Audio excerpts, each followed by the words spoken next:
Every night for 17 years, a man named Thomas Avery sat in a chair by his front window and described what he saw to the daughter who had left. He described the color of the sky. He described the neighbor's new car. He described the way the oak tree in the yard moved in the wind.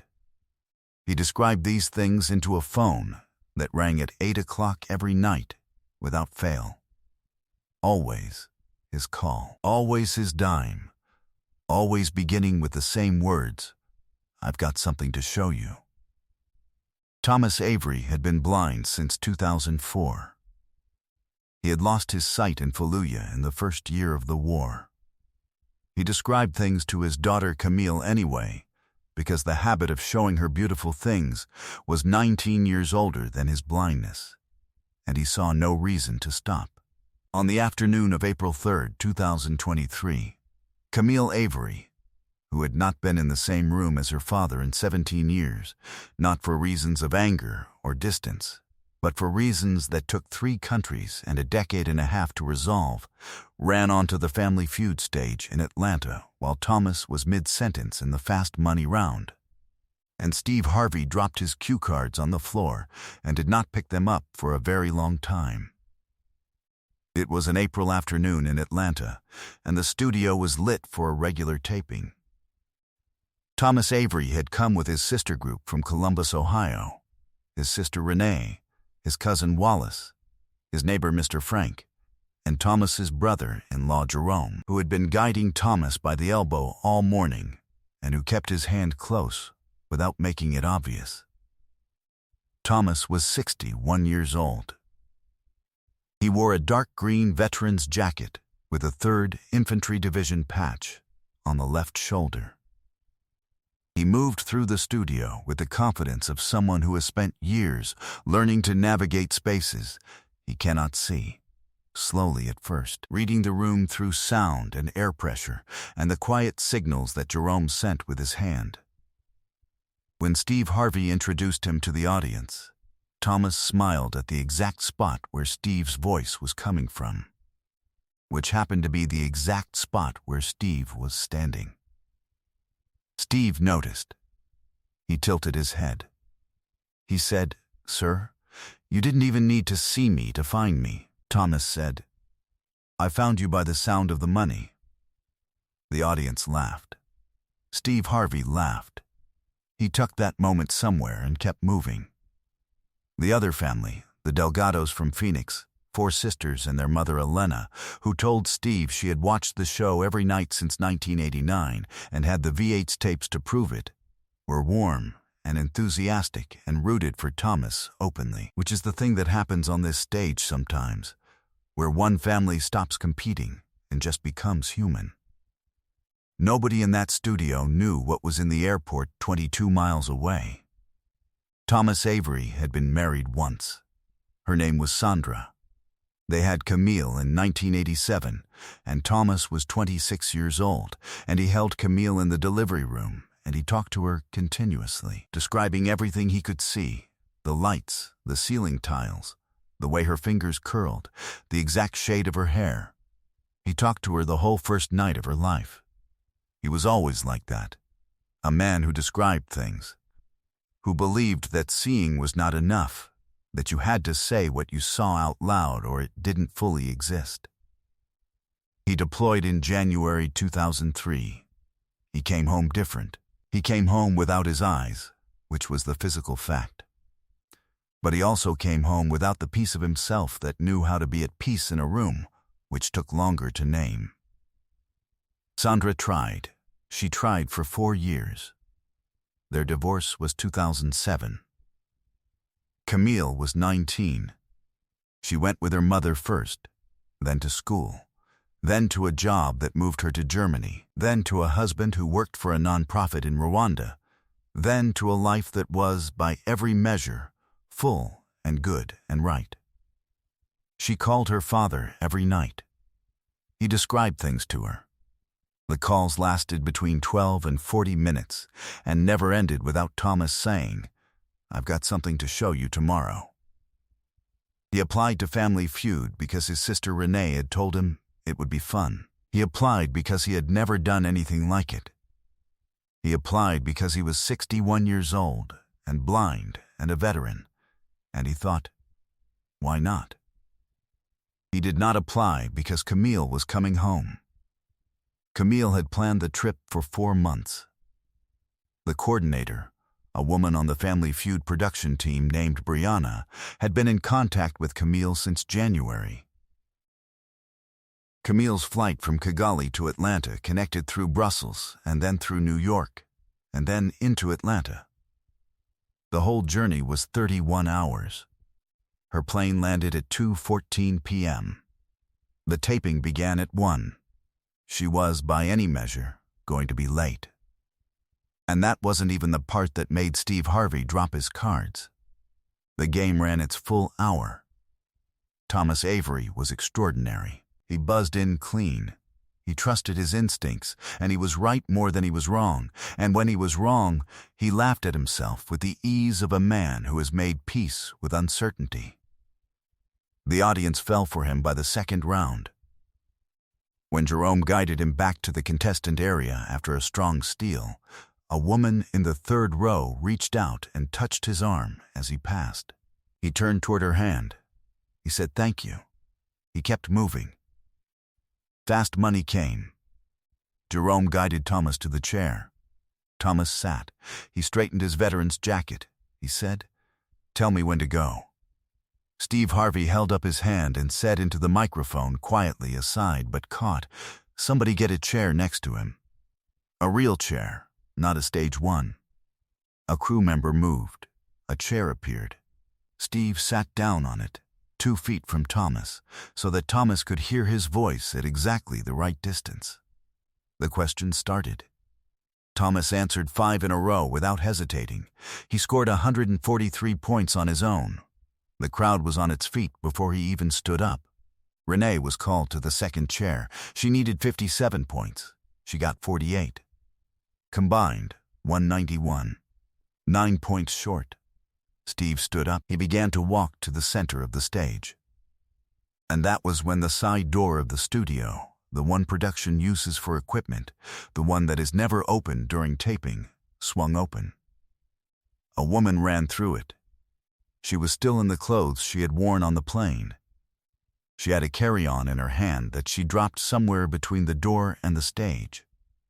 She ran the length of the studio floor. The audience saw her before the cameras did. 211 people went silent in the time it took her to cross the room. Producers froze. A security guard stepped forward and then stopped. Because something about the way she was running made everyone in the room understand immediately that this was not a disruption. Thomas heard the footsteps. He heard them, and he turned toward them, not because he could see, but because he knew the sound. A father knows the sound of his daughter's running from before she could walk. A man who has spent 17 years listening knows the sound of the person he has spent 17 years listening for. He said her name. He said, "Camille." Not a question, not a guess. He said it the way you say the name of someone you have never stopped expecting. Camille hit the stage and went to her father, and the sounds she made were not words. Thomas Avery put his arms around his daughter, and he found her face with his hands, both of them, moving across her face, the way someone reads something they need to be completely sure of, and he said, into her hair, "With every camera in the building on him, I've got something to show you." Steve Harvey dropped his cue cards. He didn't look down at them. He didn't reach for them. He stood at the edge of the stage with his hand over his mouth and the cards on the floor, and his eyes full of water, and he did not move for a very long time. 300 people in the audience were crying. Hardened television professionals were looking at the floor. The camera operators, who were trained to keep shooting no matter what, kept shooting, but 2 of them had to wipe their eyes with their forearms between takes. The room held its breath, and then let it go, and then held it again. Steve Harvey finally moved. He walked to the edge of the stage. He kneeled down, right down on the floor in his suit, and he stayed there until Thomas and Camille were ready.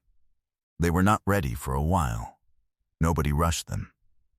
When Thomas looked up, when he turned his face toward the sound of the room, the way he always did, Steve said, "Sir, I want to say something." Thomas turned toward his voice. Steve said, "I have been on this stage for a long time. I have seen things on this stage that I will carry with me for the rest of my life. What I just watched, a man who lost his eyes but never lost his way of seeing, is the most beautiful thing I have ever witnessed on any stage, anywhere." He stopped. He pressed his handkerchief to his face. He turned away from the cameras for a moment. His shoulders moved. He turned back. He said, "I'm going to finish that sentence later because right now I can't." The audience laughed through tears. But Steve wasn't done. He stood up. He addressed the cameras, the one that goes everywhere, the one that reaches beyond the studio. He said, "I want to talk to everyone watching at home. There are people in your life right now who describe things to you in the dark, who call you every night, who find ways to show you beauty when they can no longer see it themselves. Don't wait 17 years to run through a door. Don't wait until the stage is ready and the cameras are rolling. Run now. Today, this week, tell the person who has been showing you the world what the world looks like from your side." He picked up his cue cards from the floor. He looked at them. He put them down again. He said, "I don't need these right now." He walked to his phone. He pulled it out on the live stage, something hosts never do during tapings. He called a woman named Admiral Grace Hollis, former director of the Veterans Transition Services Office in Georgia, who had been a personal contact of Steve's for 6 years. He put the call on speaker. He said, "Admiral Hollis, I have a veteran on my stage named Thomas Avery, 3rd Infantry Division. Fallujah, 2004. His daughter just came home after 17 years. I want you to connect him with every resource we have: housing assistance review, pension audit, vision rehabilitation services, everything. Tonight if possible." A pause from the other end. "Then consider it done, Steve." He put the phone down. He looked at Thomas. He said, "You're not navigating this alone anymore either." Thomas Avery turned toward Steve's voice. He smiled. He said, "I was never alone. She called every night." He wasn't finished. He turned to the Delgado family, still standing on the other side of the stage, who had not moved in several minutes. Elena Delgado, who had watched Family Feud since 1989 and had the VH tapes to prove it, was crying so hard her daughters were holding her up. Steve said, "Both families are taking home the full $20,000 today, because what happened on this stage today has nothing to do with the score. It has to do with something that doesn't fit on any scoreboard I've ever seen." The episode aired 9 weeks later. By the time it aired, the clip had already been seen 178 million times in 37 countries. It spread first from a crew member's personal account, the same way these things always spread. Not through a press release, not through a network announcement, but because someone who was in the room could not keep it to themselves. The full episode, from Thomas's first answer to Camille's run through the door to Steve on the floor with his cards, was viewed in its entirety by 267 million people. The hashtag "I've got something to show you" trended globally for 14 days. It was the fastest trending hashtag in Family Feud history. 3 months after the taping, Camille Avery had transferred her nonprofit work to a partner organization in Atlanta. She and her husband had found an apartment 12 minutes from her father's house. Thomas Avery described their apartment to her on the phone the first night she slept there, the way he always did. She told him she was sitting right there. He said, "I know. But some habits are worth keeping."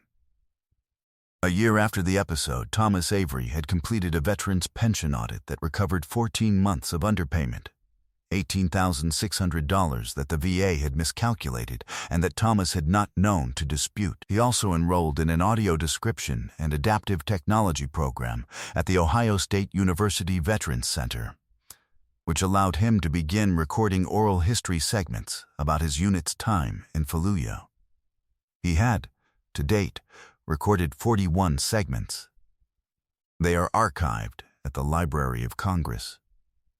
Today, Thomas Avery and Camille have dinner on Thursdays.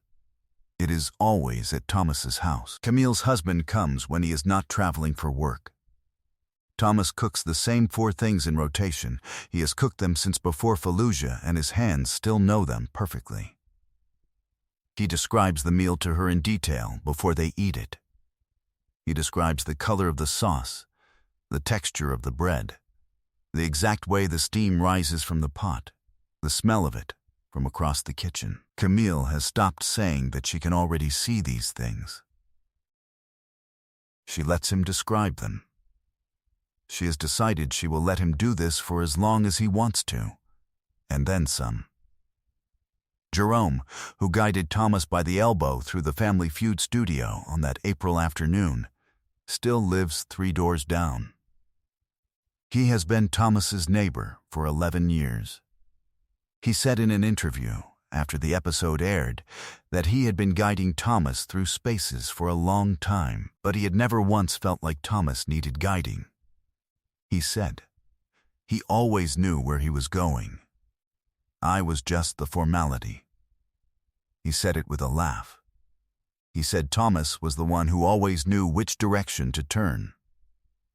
The 41 oral history recordings Thomas completed for the Library of Congress were released publicly in a digital archive in January of the following year. A veterans advocacy group produced a short documentary using 3 of the recordings. The documentary was screened at Walter Reed National Military Medical Center and at 2 VA hospitals in Ohio. After the screening at the Columbus VA, a veteran who had served in the same region as Thomas, not the same unit, a different year, waited after the room cleared out and asked the documentary's producer for Thomas's contact information. He said he had been looking for someone from that deployment to talk to for 19 years. The producer connected them. Thomas and the veteran spoke for the first time by phone that evening. They spoke for 2 hours and 11 minutes. Thomas described, in detail, a sunset he remembered from outside Fallujah in 2003, before everything changed. He said it was the most beautiful thing he had ever seen in his life, and that he had been describing it ever since, and that until that phone call, he had never described it to anyone who had also been there. The veteran on the other end of the line said, "I remember that sunset. I remember exactly that sunset." Thomas Avery pressed the phone against his ear and did not say anything for a moment. Then he said, "I've got something to show you." He still always says that. Steve Harvey said in a later interview, a man who cannot see spent 17 years describing the world to someone who could. And when I think about what vision actually is, what it means to see, I think about Thomas. I don't think I'm ever going to land somewhere better than that. Some men carry their wounds into darkness and disappear there. Thomas Avery carried his into a chair by a front window and turned them into a nightly phone call. Some fathers lose their daughters to time and distance and stop reaching. Thomas Avery called every night for 17 years and always said the same thing at the end. On the afternoon of April 3rd, in a studio in Atlanta, with his daughter's face in his hands, he said it again. "I've got something to show you." He always did. If this story about a father who never stopped seeing and a daughter who ran through a door after 17 years touched your heart, subscribe and share this with someone who has a phone call to make that they have been putting off. Have you ever been reunited with someone you thought time had taken from you? Share your story in the comments. Because as Thomas Avery proved, love does not have an expiration date. And ring that notification bell, because some moments deserve to be witnessed.